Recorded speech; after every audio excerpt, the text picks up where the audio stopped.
আপনারা জানেন এই মিথ্যাবাদী আলাউদ্দিন কাজ্জাবী আমার বিরুদ্ধে ফেসবুকে স্ট্যাটাস দিছে যে আমার আর আব্দুল গফফার সাহেবের সাথে কই জুড়িতে বাহাস। আব্দুল গফফার সাহেবকে জিজ্ঞেস করলাম আপনি কি জানেন? বাহাসের খবর তো তুই ভালো জানিস। তো বাহাস আমাদেরকে জানায় নাই, বাহাসের স্ট্যাটাস ফেসবুকে দিছে। লোকজন আমাকে বলে, আমি সেই ফরিদপুরেই সেখানে দাঁড়াই বলে দিছি, ও বলছে যে আমাকে আর আব্দুল গফফার সাহেবকে নাকি ফরিদপুরে থাকতে দেবে না। আমি ওখানে দাঁড়াই বলছি, তুই তো ব্যাঙের মতো কথা বললি যে এক লাভে নদী পার হবো, পাঁচা ঠেঙ্গে ভোট দেব না। ও কি ওর ক্ষমতা আছে? আলাউদ্দিনের ওই সিলেট থেকে এসে আব্দুল গফফার সাহেবকে ফরিদপুর থেকে বাহির করার ক্ষমতা আছে? আমি বলছি যদি নগরকান্দা সালতার ওলামায়ে কেরামে ঐক্যবদ্ধ হয়, তোর পীরের বাড়ি পদ্মা নদীতে ফেলাবে। আমি এই দেশের সবচেয়ে বড় বাতিল বিশ্ব ওলি, ঠিক না? এই বিশ্ব ওলিদের মোকাবেলায় চ্যালেঞ্জ গ্রহণ করছি। ইনশাআল্লাহ এদেশে যত বাতিল আজকে আর তারা নাই যারা আমাদেরকে জবরদস্তি কিয়ামে দাঁড়া করাইতো, আছে? এখন আর তাদের বড় কথা নাই। যাদের ছাড়া এদেশে ছেলে মেয়ে হইতো না, এখন তাদের নাম নিশানাও নাই। আমি এই জন্য বলি আমার কাছে ইলম কালাম নাই, কিন্তু আমি শুরু করেছি জীবনের শুরু যেদিন বিসমিল্লাহ উর্দু কা কায়দা হাতে নিছি, সেই দিন মাজার উৎখাত দিয়ে শুরু হয়েছে। এবং এই ফরিদপুরে এই এলাকায় যাত্রা, জুয়া, সার্কাস এটা একটা প্রতি বছরের সওয়াবের আমল ছিল। এবং মা বাপ মরে গেলে তার জন্য বিচার গান দিয়া সওয়াব রেসানি করা হইতো। আল্লাহ পাকের মেহেরবানি এই সব কিছুর বিরুদ্ধে সশস্ত্র জিহাদ হয়েছে। অস্ত্র ধরা লাগছে, ঢাল সরকি হাতে নেওয়া লাগছে। সেই আয়েশার মাজার এখন আর নাই, সে ফটিকার এখন নাই।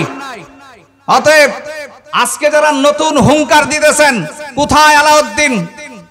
আজকে সে আট্টশির দরবার থেকে কেন সরে গেছে? যদি সে সত্যবাদী হয়ে থাকে তাহলে এতদিন সত্য বুঝে টাকার লোভে মিথ্যা কথা বলেছে। আর যদি সে মিথ্যাবাদী হয়ে থাকে তাহলে তার মতো লোকের কথার আমাদের দলিল গ্রহণ করার মতো সুযোগ নাই। সে আজ কেন আট্টশির থেকে সরে গেছে? আমাকে 3 বার আমার গাড়ি ভাঙা হয়েছে, আমাকে মরার পরে 100 গুলি করার অর্ডার দেওয়া হয়েছে। নগরকান্দা, সালতা, ফরিদপুর, সদরপুর, চরবদশন ভাঙ্গা 2 বছর ওয়াজ বন্ধ রাখা হয়েছে। আমার কুশপুত্তলিকা বানায়া ফাঁসির দাবিতে মিছিল করা হয়েছে। আমাকে নগরকান্দার থেকে অবাঞ্ছিত ঘোষণা করা হয়েছে। অবাঞ্ছিত ঘোষণা করার 2 সপ্তাহের মধ্যে আল্লাহ নগরকান্দা আনছে, কিন্তু যারা ঘোষণা করেছে তারা নাই। অতএব আজ যারা নতুন হুঙ্কার দিতেছেন তাদেরকেও বলে দিলাম, আমি এখন অসুস্থ, ডায়াবেটিসের কারণে। আপনারা জানেন গত বছর 6 মাসের মাত্র 1 মাস বয়ান করছি, শুধু ফেব্রুয়ারি মাস। 2 মাস গেছে ইন্ডিয়াতে, 2 মাস বাংলাদেশে চিকিৎসায় গেছে। আমি বয়ানের জগতে ছিলাম না, তো মানুষ অনেক কিছু মনে করছে। শারীরিক যোগ্যতা অনেকখানি লোপ পাওয়া গেছে, ব্রেনে বেশি চাপ নিতে পারি না, তাই অনেক সময় অসুস্থতার কারণে চুপচাপ থাকি। তাই বলে আমাদের এলাকায় বাতিল মাথা চাড়া দিবে জীবন থাকতে, এইটা মাইনে নিতে পারি না। অতএব আহলে কোরআন বলেন, আহলে হাদিস বলেন, যেই যা ভাবতেছেন ইনশাআল্লাহ চুপ আসি বলে এটা না, বাগে ঘুমাইলে মরে যায় না, লেজ লাড়া দিলে দাঁড়ায় থাকতে পারবি না। যত বাতিল আছিস, যা ভাবতেছিস তা না। আমি তো কিছুই বলি নাই, ওই গিয়াসউদ্দিন তেহারি বলে আসবে। আমি কি কোনো জায়গায় কোনো কিছু বলেছি? কারণ আমি তো কোনো জায়গায় না ফেসবুকে না কোনো জায়গায় কিচ্ছু বলিনি। এরপরও সব আমার বিরুদ্ধে ফেসবুকে গালাগালি শুরু হয়েছে। তো আমি এটা জানি, রাস্তা দিয়ে হাতি চললে কিছু ছোট ছোট পোকা কামড়ায়, কিছু কুত্তে ঘেউ ঘেউ করে, কুত্তের ঘেউ ঘেউ আর বাইরে পোকার কামড় সইনা হাতির চলা বন্ধ হয় না। আমরা সোজা কথা বলে দিলাম, ফিতনা করার জন্য যদি কেউ নগরকান্দার জমিনে পা দেয় এই সালতা নগরকান্দার মানুষ পাক হানাদার বাহিনীকে বিলের মধ্যে চুবাইয়া মারছে। এই সালতা নগরকান্দার মানুষ অস্ত্র এখনো জমা দেয় নাই। অতএব বললাম, যদি বাড়াবাড়ি করো ইনশাআল্লাহ আবার সেই বঙ্গবন্ধুর ঘোষণা আসবে, যার যা আছে তাই না প্রস্তুত থাকতে হবে, ডাক আসলে ঝাঁপায় পড়তে হবে। রাজি আছেন তো ইনশাআল্লাহ? আমি আজকের এই মাহফিলের আয়োজন ওই তেহারি মিহারি নিয়ে না, আমাদের আয়োজনের উদ্দেশ্য ছিল নতুন করে কিছু ফিতনা আসছে, 3 ওয়াক্ত নামাজ শুনছেন না সাহেব ভাই বলছে, এ আমাদের মকসেদপুর এই এলাকা দিয়ে কিছু ঢুকছে, ফরিদপুরেও কিছু ঢুকছে। এই ধরনের নতুন নতুন ফিতনা, হিজবুত তাওহীদ, দেওয়ানবাগি চেনেন? এই যে এত বড় একটা পেট, যিনি রসুলের মেয়ের জামাই, এ বেয়াদব কি কইছে, আমি রসুলের মেয়ের জামাই বলছে না? আপনারা বলেন কত বড় বেয়াদব। রসুলের মেয়ের জামাই কে ছিলেন? আলী।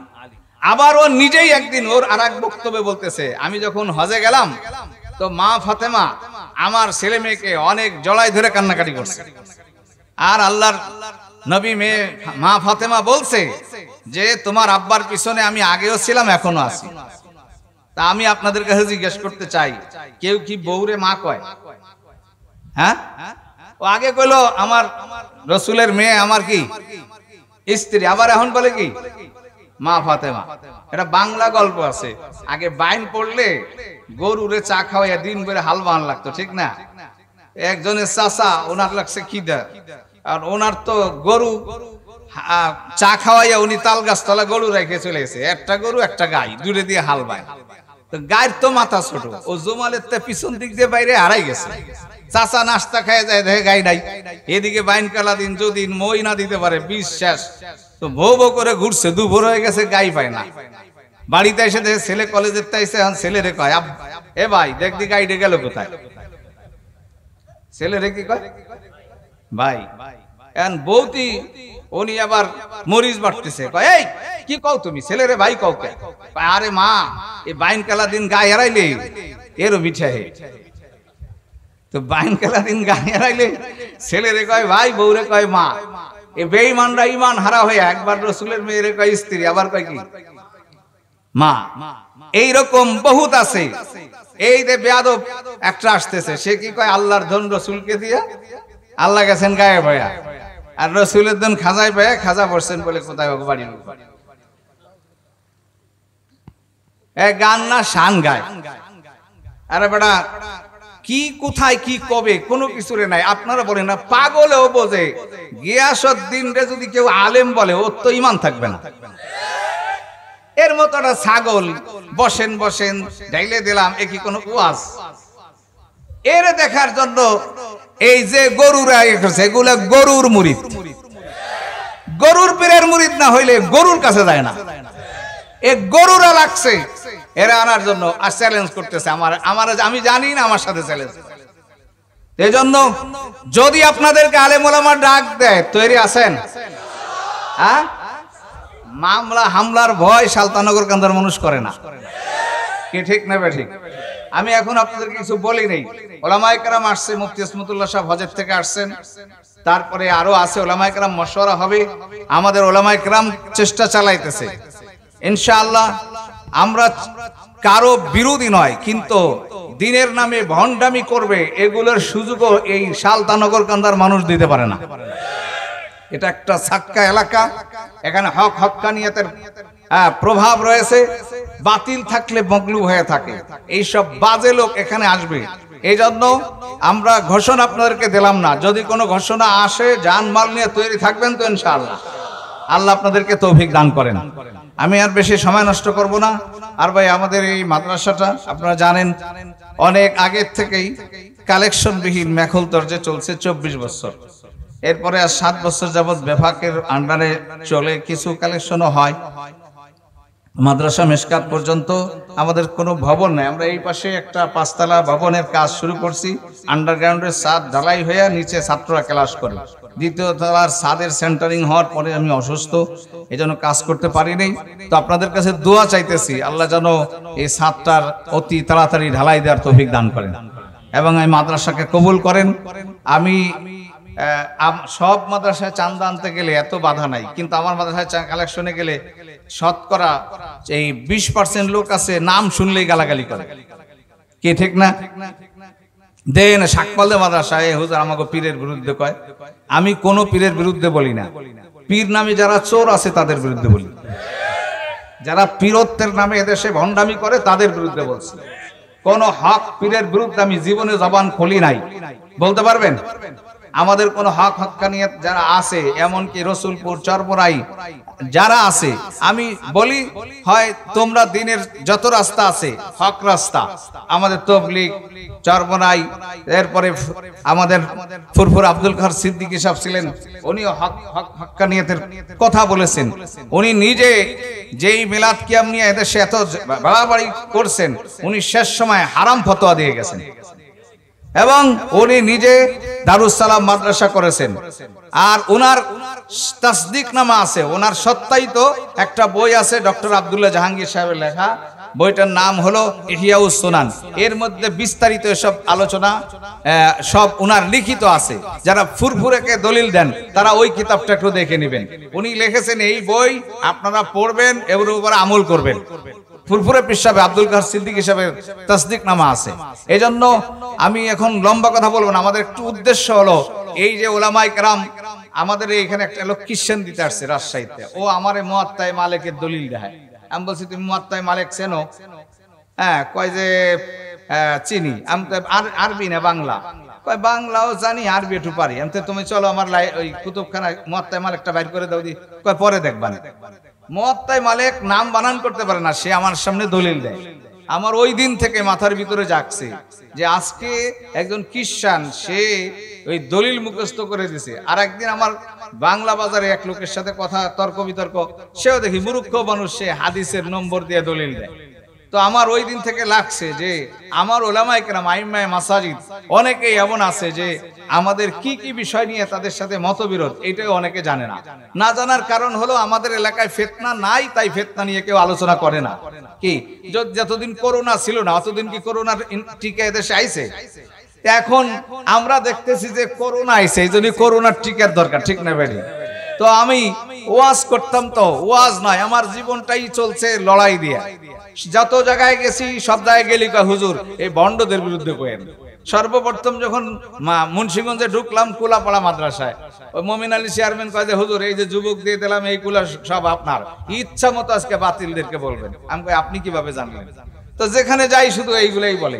তো আমার মনের একটা আশা ছিল যদি আমাদের এমন একজন সন্তান হইতো যে বয়ানের মধ্যে এই নম্বরওয়ালাদের উত্তর দিতে পারে, আল্লাহর কাছে খালি দোয়া করতাম। আর এই সাহিব ভাই আব্দুল কাইম ভাই এদেরকে খালি খুঁজাইতাম, আর আপনারা এগুলো মাঠে নামেন, কথা বলেন। আমি তো মূর্খ মানুষ, আমি কি বলবো? আপনারা তো দোয়া করতে করতে আল্লাহ আমাদেরকে একজন নিয়ামত দিয়েছেন আপনাদের সামনে।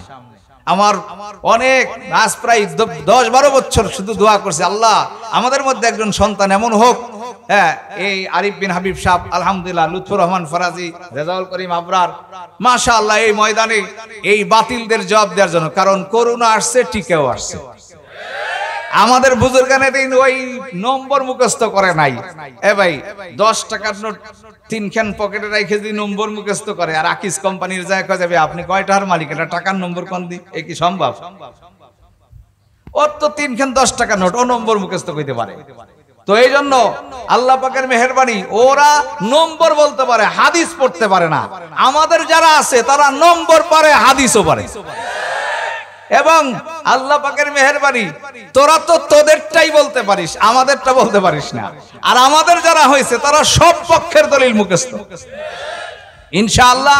এখন আমি যে সমস্ত যুবকদেরকে কয়েকজনটা দেখছি এই জায়গায় হাত বাঁধা শুরু করছে, কিরে ভাই তুমি এখানে হাত বাঁধো কেন? আগে তো এই জায়গায় হাত বাঁধতাম। বলে দে হুজুর এইটা বেশি সহি, আমারে বলতেছে। তা আমি বললাম যে সহি কারে কয়? কয় যে তা তো আমি বলতে পারি না। বুঝছেন, সহি এটা বেশি, কিন্তু বেশি সহি কারে কয় সেইটা জানে না। তা আমি বললাম যে আচ্ছা তোমার চেয়ে কি সহি আব্দুল গফফার সাহেব বেশি বোঝে না কম বোঝে?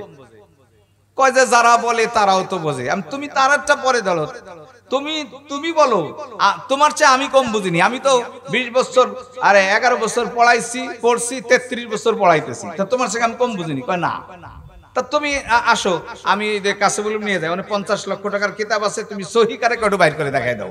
কয় আমি তা পারবো না। এগুলো হলো অন্ধভক্ত। এগুলো কি অন্ধভক্ত?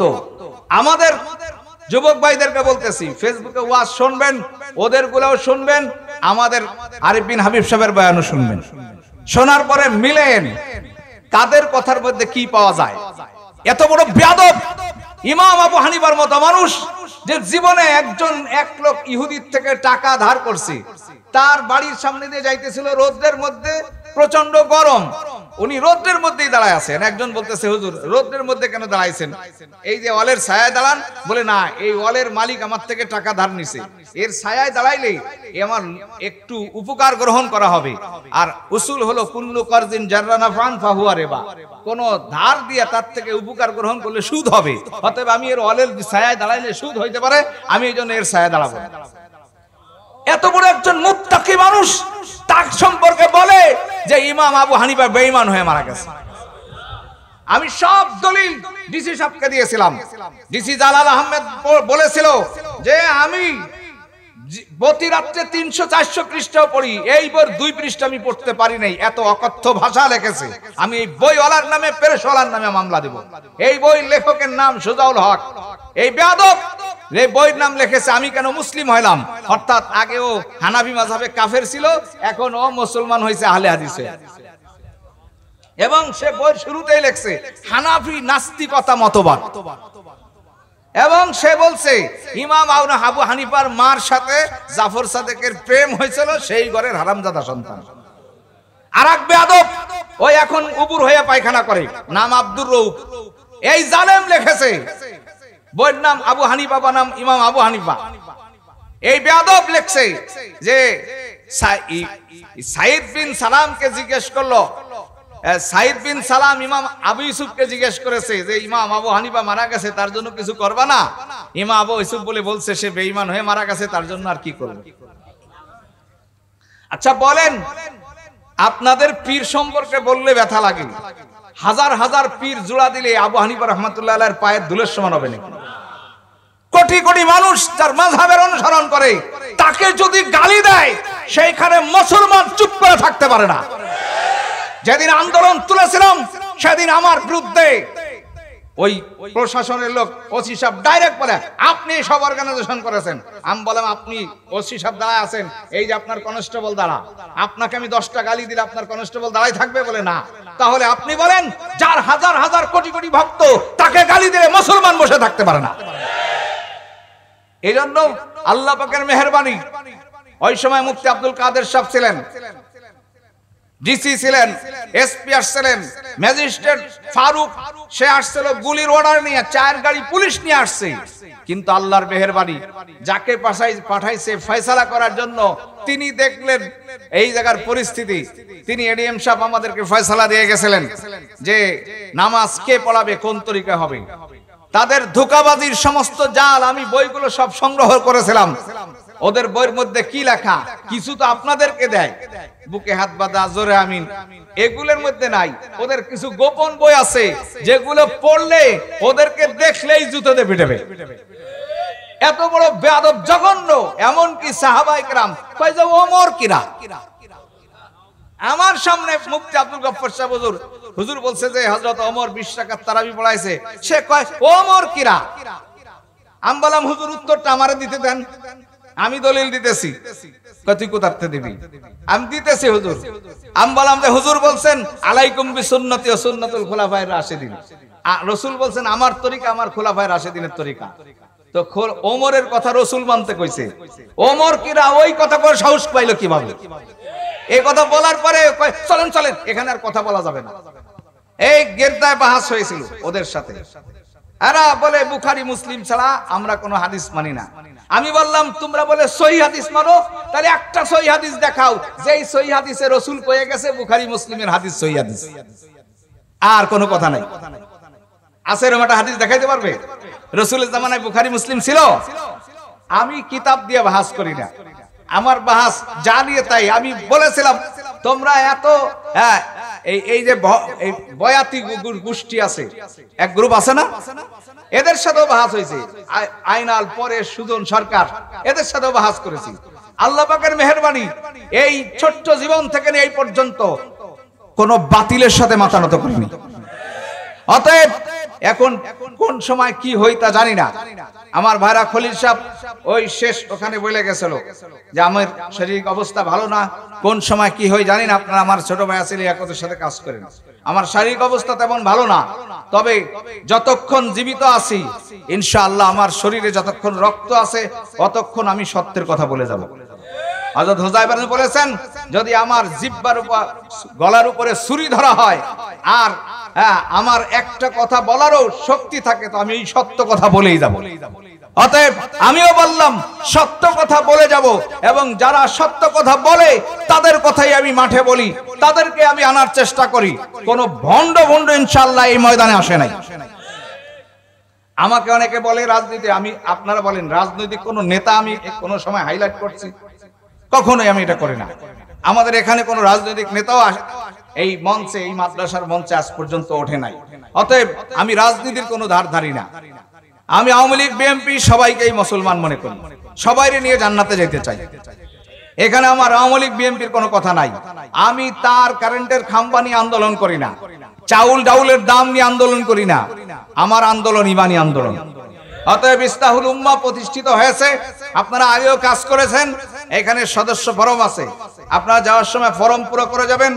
আপনাদের কাজ হলো 1 নম্বর ইমাম সাহেব যারা আছেন প্রত্যেক মসজিদের মুসল্লিদের ফোন নম্বর যেন ইমামের সাথে থাকে।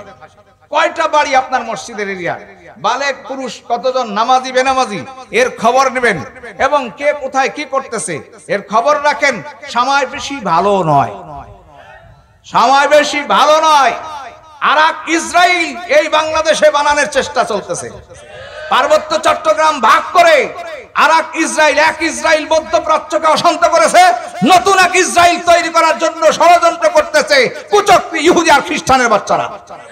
অতএব যেই সীমানা 30 লক্ষ শহীদের রক্তের বিনিময়ে অর্জিত হয়েছে, যেই সীমানার মধ্যে প্রতি গ্রামে গ্রামে হাফেজে কোরআন রাত 3:30 আল্লাহর সাথে কথা বলে, যার পাড়ায় পাড়ায় আল্লাহর নামের শব্দ উচ্চারিত হয়, সেই দেশ ভাগ করার ষড়যন্ত্র করলে আবার নতুন যুদ্ধের প্রস্তুতি নিতে হবে ইনশাআল্লাহ। এই জন্য ধৈর্য ধারণ করে বয়ান শুনবেন। নাসির ভাই আছে, হুজুরের পরে বয়ান করবেন। আমরা হুজুরের কাছে জানতে চাই আহলে কোরআন, আহলে হাদিস এবং দেওয়ানবাগী, হিজবুত তাওহীদ, হিজবুত তাহরীর এদের সম্পর্কে 2-1টা করে আপনি শুধু স্যাম্পল বললে সবাই বুঝবে। এরপরে আমরা আশা করতেছি যে আপনাকে কোনো সময় শুধু আপনি একাই আসবেন, আমাদের এই বিষয়গুলো বিস্তারিত আলোচনা করবেন। আল্লাহ আমাদের সকলকে তৌফিক দান করেন।